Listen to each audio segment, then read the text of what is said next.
اعوذ باللہ من الشیطان الرجیم بسم اللہ الرحمن الرحیم الحمدللہ رب العالمین والصلاة والسلام علی اشرف الانبیاء والمرسلین وآلہ الطیبین الطاہرین۔ ناظرین محترم، السلام علیکم۔ کریم اہل بیت، سبط محمد مصطفیٰ، لخت جگر علی مرتضیٰ، دلبند فاطمہ زہرا، امام حسن مجتبیٰ علیہم الصلاۃ والسلام کے ولادت کے پرمسرت موقع پر ہم آپ کی خدمت میں ہدیہ تبریک و تہنیت پیش کرتے ہیں۔ امام حسن علیہ الصلاۃ والسلام کی زندگی کا ہر پہلو ہمارے لیے، بنی نوع انسانی کے لیے ایک نمونِ عمل ہے، سبق آموز ہے، ہمارے لیے راہ گشا ہے۔ امام حسن علیہ الصلاۃ والسلام کی عبادت ہم کو خداوند عالم کے سامنے کھڑے ہونے کا سلیقہ سکھاتی ہے، تو ان کی شجاعت ہمیں اس بات کا درس دیتی ہے کہ حق کے لیے باطل کے سامنے سینے سپر ہو جاؤ۔ تو اس امام بزرگوار کی صلح اسلام کے دشمن کے چہرے سے نقاب اسلامی کو نوچ کر پھینک دیتی ہے۔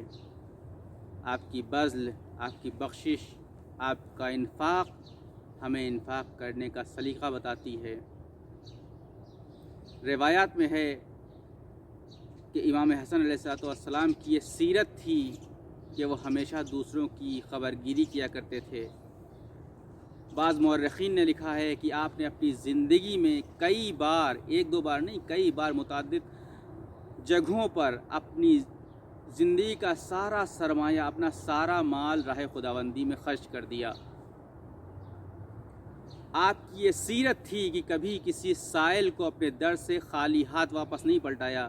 جب بھی امام سے سوال کیا گیا کہ ایسا کیوں ہے، آپ کبھی کسی سائل کو خالی ہاتھ کیوں نہیں پلٹاتے ہیں، تو آپ نے ہمیشہ جواب دیا، میں خود بارگاہ خداوندی میں ایک سائل ہوں، مجھے شرم آتی ہے، میں تو خدا سے مانگوں لیکن سائل کو خالی ہاتھ پلٹا دوں۔ یہ وہ معصوم ہے جن کی بذل، جن کی بخشش ہمیں آج کے زمانے میں انفاق کا درس دیتی ہے۔ آج وہ زمانہ ہے جب اس کی سیرت کی بہت اشد ضرورت ہے ہم کو۔ ہم ایسے سماج میں جی رہے ہیں جہاں لوگ محتاج ہیں، لوگ فقیر ہیں۔ آج ضرورت اس بات کی ہے کہ ہم اپنے ہاتھوں کو کھول دیں۔ امام حسن علیہ السلام فرماتے ہیں، بذل و بخشش اور انفاق کے لیے 4 شرطیں ہوا کرتی ہیں۔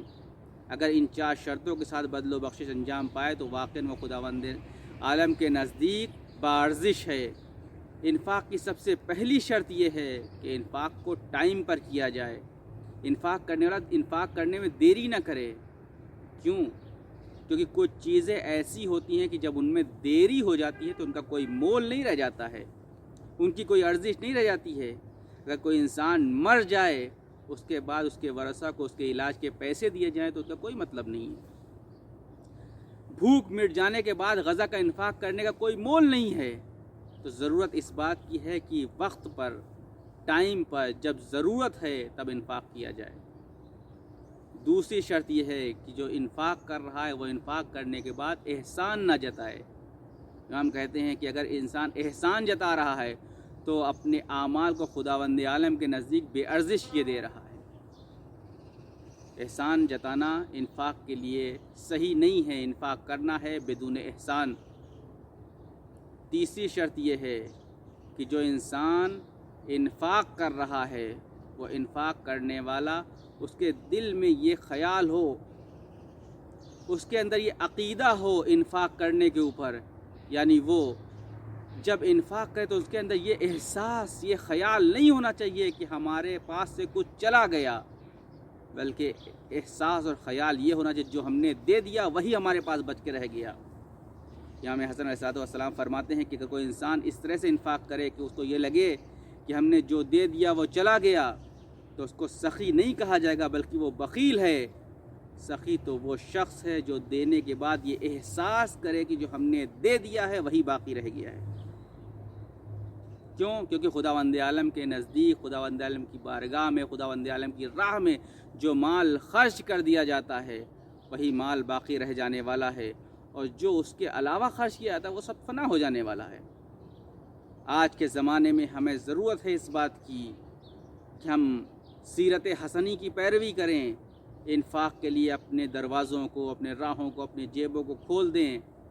آج ہمارا معاشرہ اس مہاماری کی وجہ سے ایسی گرفتاری میں پڑا ہوا ہے کہ بہت سے لوگوں کی نوکریاں چلی گئی ہیں، بہت سے لوگ اپنی روٹی کے لیے محتاج ہو گئے ہیں۔ آج ضرورت اس بات کی ہے کہ ہم ان کی خبرگیری کریں۔ جو ہمیں صلی اللہ علیہ وسلم فرماتے ہیں انفاق کی چوتھی شرط یہ ہے، بہت امپورٹنٹ شرط یہ ہے، چوتھی شرط یہ ہے کہ انسان اس بات کا انتظار نہ کرے کہ سامنے والا شخص آئے اور آنے کے بعد اپنی نیاز کا اظہار کرے، بلکہ ضرورت اس بات کی اس سے پہلے کہ وہ اپنی نیاز کا اظہار کرے، انفاق کرنے والا اس کی نیاز کو رفع کر دے۔ ہمیں اس بات کا انتظار نہیں کرنا کہ ہمارا مومن بھائی آئے اور ہم سے کہے کہ ہمیں پیسے کی ضرورت ہے، ہم سے کہے کہ ہمیں فلاں چیز کی ضرورت ہے، ہم سے کہے کہ ہماری فلاں طرح سے کمک کر دیجئے تو ہم کریں، بلکہ ضرورت اس بات کی ہے کہ آج کے معاشرے میں ہم ہمیشہ اپنے سماج میں مومنین کی خبرگیری کریں، اور اس سے پہلے کہ وہ اپنی نیاز کو ہمارے سامنے بیان کریں ہم ان کی نیاز کو رفع کر دیں۔ آخر میں خداوند عالم سے دعا ہے خدایا ہمیں اس معصوم کی ولایت باسعادت کے موقع پر اس کی سیرت پر عمل پیرا ہونے کی توفیق عنایت فرما، اور ہمارے لیے انفاق کے راستوں کو ہموار کر دے۔ والسلام علیکم ورحمۃ اللہ وبرکاتہ۔